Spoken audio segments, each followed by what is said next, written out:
Olá pessoal, novamente aqui no estúdio da Faculdade do Futuro, para discutir um pouco mais sobre a disciplina Tópicos 3, Esporte e Sociedade. Hoje nós vamos discutir um pouco a partir da referência do filme Hooligans, de 2005. Né? Esse filme foi produzido num contexto para tentar caracterizar um pouco mais a constituição dos grupos chamados de hooligans, e ele, assim como o filme Concussion, que nós discutimos numa aula anterior, ele levanta aspectos que são úteis para se discutir o fenômeno da violência nas torcidas organizadas de futebol, ok? Pois bem, esse filme Hooligans, né, ele foi estrelado pelo Elijah Wood, né, que se tornou bastante conhecido posteriormente, né, ele se tornou bastante conhecido pelo filme Senhor dos Anéis, mas essa produção dele no filme, essa participação dele no filme Hooligans também é bastante significativa. Um outro ator que também participou das filmagens, né, que também foi o ator coadjuvante, podemos dizer assim, é o Charlie Hunnam, né, que depois ficou muito conhecido pela sua participação na série Sons of Anarchy, né, e depois ele veio a participar de outros filmes também, mas principalmente na série Sons of Anarchy, ele ganhou certa visibilidade, vamos dizer assim. A sua participação no filme Hooligans é um pouco anterior, né? No filme ele foi o personagem Pete, né, que acabou vindo a falecer ao final da sua participação.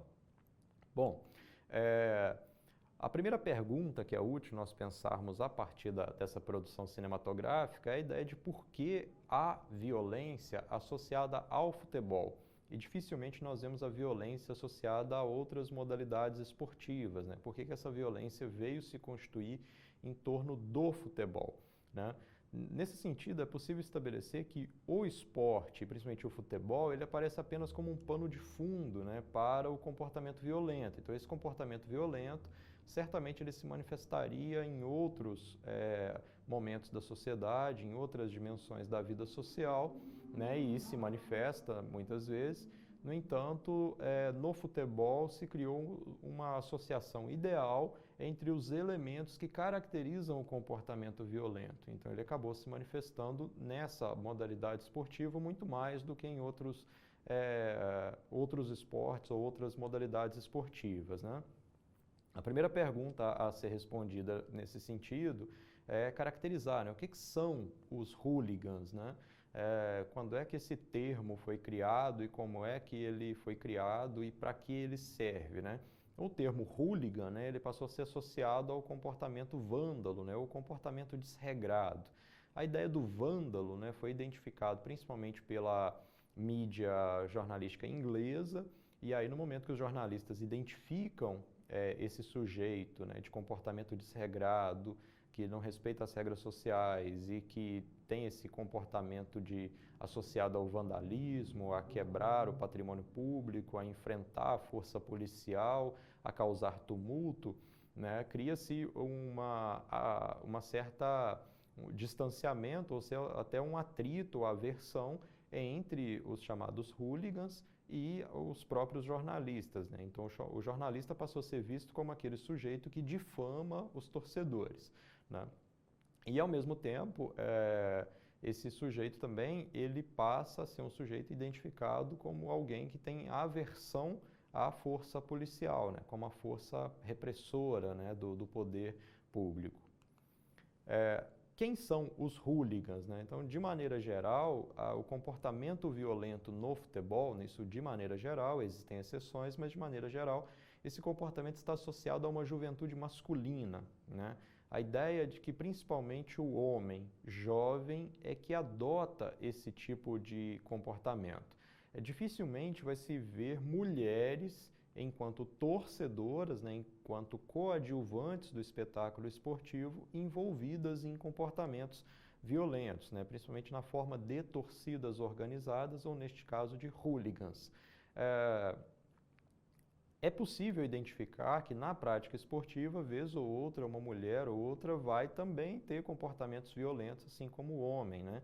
E o YouTube está recheado de episódios nos quais, né, atletas se comportam de maneira bastante violenta, e também até mesmo nos jogos escolares, quem já participou, as meninas vão poder identificar que muitas vezes acontecem comportamentos de ameaça, agressão, faltas violentas, enfim, não é um comportamento exclusivamente masculino, mas no universo da violência no esporte, enquanto comportamento do torcedor, muitas vezes, de forma geral, se associa a uma juventude masculina. Né? E quem são esses indivíduos? Né? O que eles buscam? O que eles tentam? Normalmente são indivíduos que eles sentem prazer tanto em presenciar quanto em manifestar um comportamento violento, quanto em infligir violência a um outro sujeito. Né? De maneira geral, isso atinge outras pessoas na sociedade. Muitas vezes nós nos impressionamos positivamente quando estamos assistindo uma luta de MMA e há um golpe muito violento ou há um golpe considerado muito plástico, né, e que produz um grande dano físico a um dos lutadores. Então, nesse momento, nós nos impressionamos, nós às vezes comemoramos, dependendo do nosso posicionamento em relação a cada lutador, ou mesmo nós sorrimos diante disso. Então, isso manifesta um comportamento prazeroso em relação a vivenciar um certo grau de violência.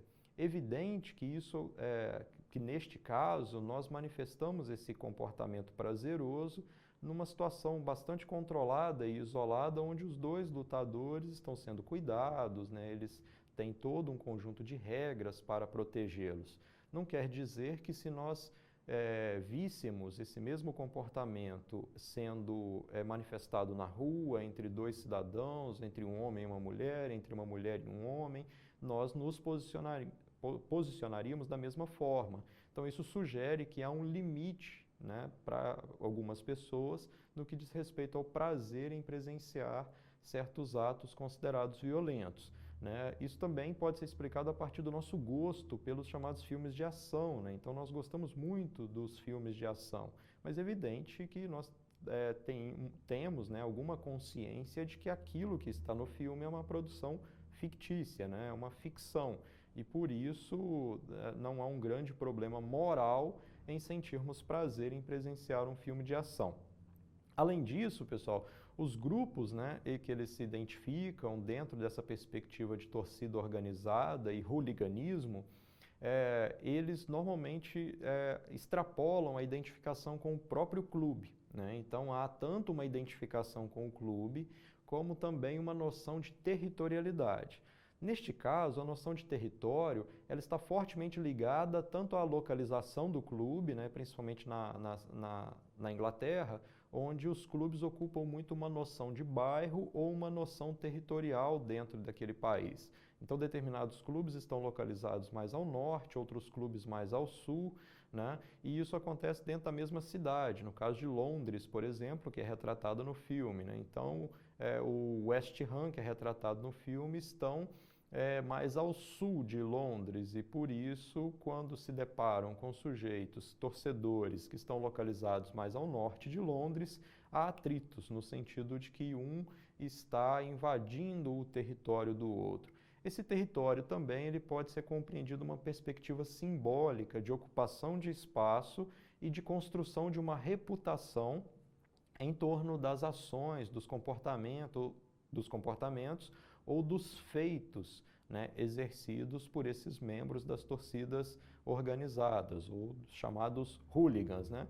Por último, né, é possível elencar que há uma aversão, né, reafirmar aqui que há uma aversão desses sujeitos, tanto à polícia quanto aos jornalistas. Então, muitas vezes, os comportamentos violentos, as ofensas verbais, não se dirigem somente ao torcedor da outra equipe, mas também à polícia e também aos jornalistas.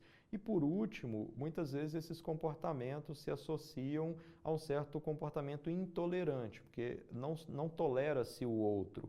Né? Então, a ofensa e as próprias agressões verbais ou físicas, elas são feitas no sentido de denegrir o outro. Esse outro, ele nem sempre é somente o outro torcedor, pertencente a um grupo rival, mas o outro que possui uma identidade, seja de território, seja clubística, diferente da minha. Então, no filme, muitas vezes, principalmente no início, quando o personagem do Elijah Wood chega à Inglaterra, a presença dele não é tolerada, porque ele é americano, ele não é inglês. E há certa intolerância por parte daquele grupo em relação aos americanos, como sujeitos que são inferiores, seja culturalmente, seja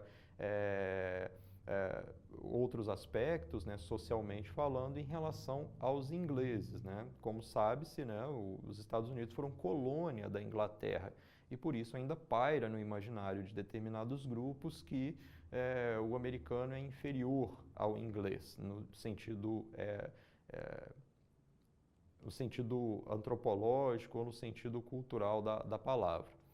Por último, é possível a gente identificar que esse é um problema isolado? Não, esse não é um problema isolado da Inglaterra. O hooliganismo, ele não é exclusivo do contexto inglês, mas ele encontra correspondência em outros países, né? Então, na França, na Alemanha, na Itália, é possível citar o caso dos torcedores chamados ultras, né? E eles têm espaço, normalmente vão aos estádios, colocam bandeiras se identificando, e também na América do Sul nós podemos citar o caso dos Barras Brava, né, na Argentina, que muitas vezes se envolvem em confrontos violentos, sejam entre os próprios argentinos, seja entre os argentinos e os torcedores brasileiros, por exemplo.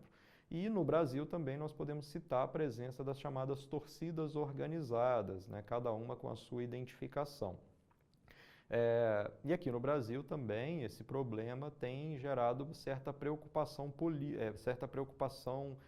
política, econômica, social, no sentido de que quando há um evento, né, violento de confronto entre essas torcidas, muitas vezes o poder público precisa mobilizar uma força policial para cuidar especificamente desses aspectos, né? Então isso acaba gerando uma preocupação social e gerando uma repercussão que é bastante negativa em relação a esses eventos, né?